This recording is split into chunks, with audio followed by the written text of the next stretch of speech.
Hello guys, welcome to the channel ChemChem. So next topic which we'll see is vapor pressure of your liquid solution. So since we are talking about liquid solution, so इसमें हमारा solute और solvent दोनों ही liquid phase में involved होगा. So in that case, it will follow your Raoult's law. Now let's see what do you mean by Raoult's law is that the partial pressure of the solute is directly solute or solvent any component, that the partial pressure of any component is directly proportional to the mole fraction of that particular component. And since we know कि हमारे binary solution में सिर्फ दो ही component है, एक है solute, दूसरा है सॉल्वेंट. सो लेट्स सी, अगर हमने सॉल्वेंट के लिए ये राउल्ट्स लॉ अप्लाई किया, so it will give you as that partial pressure of your solvent P1 is directly proportional to mole fraction of your solvent, that is X1. Similarly अगर हमने solute के लिए लिया, so it will be partial pressure of your solute that is P2 is directly proportional to mole fraction of your solute that is X2. So if you remove this proportionality, so here we will apply P01, or you can say this is the pure pressure of your particular component. And here since we are talking about solvent, so this is the pure pressure of your solvent, and here it will be pure pressure of your solute. Now what do you mean by pure pressure is कि जब उसमें कोई भी component involved नहीं है, so वो case में वो कितना pressure exert कर सकता है. So that is given by the P0 symbol. That is the pressure in its purest form, whether it is in solvent or it is in your solute case. So this is your Raoult's law, and after Raoult's law we have Dalton's law. That is, again this one you had studied in your 11th standard, same chapter, some basic concept. So according to Dalton's law is that the total pressure of your solution is individually sum of each components. That is, the P total is sum of partial pressure of each component present in your solution. But we know in this solution we have only two components, so that is why the sum of only two components pressure will be taken, that is P1 plus P2. But again we know that P1 and P2 are equivalent to P01 plus X1 plus P02 X2, so that is why we can write in this manner as well. And we know that X1 plus X2 is equal to 1, is equal to 1. So that is why let's say we can completely convert this equation, second one, into either in the form of X1 or in form of your X2. मतलब पूरे equation को हम X1 या X2 किसी भी form में convert कर सकते हैं. सो लेट्स से यहाँ पर हमने X2 के फॉर्म में कन्वर्ट किया है. So let if we say that the let's say X1 plus X2 equal to 1.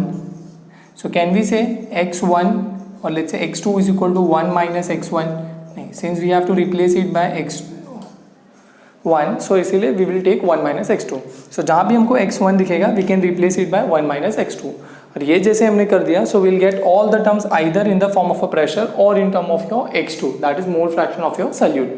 And again by solving this thing we can take X2 common from all the terms and we can get this formula, that is P01 plus P02 minus P01 whole bracket into X2. So this is according to Dalton's law.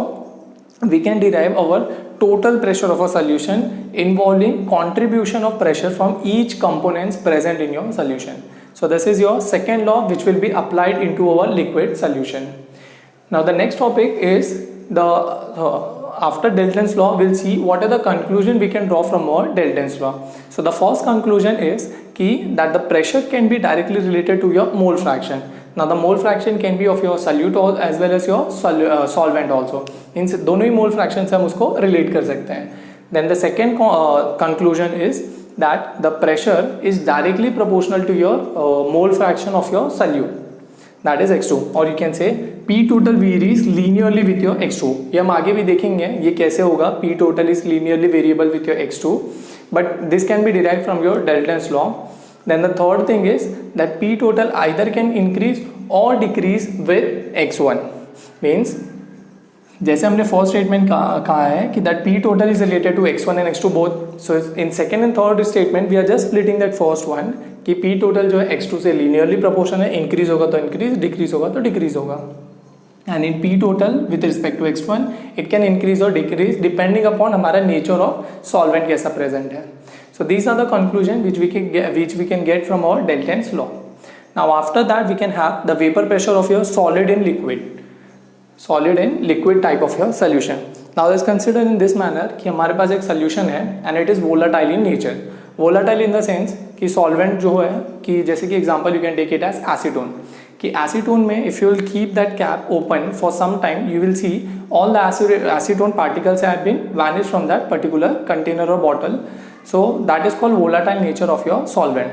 So if the solvents are volatile in nature and if you'll add some solute which are solid in nature and are non-volatile in nature, means कि एक तो वो solid होने चाहिए, दूसरा वो non volatile, means उसको आप कहीं भी रखो कभी भी वो इवेपोरेट नहीं होगा. For example you can take oil, you can take sugar, you can take any solid substances, not oil, you can take solid substances है.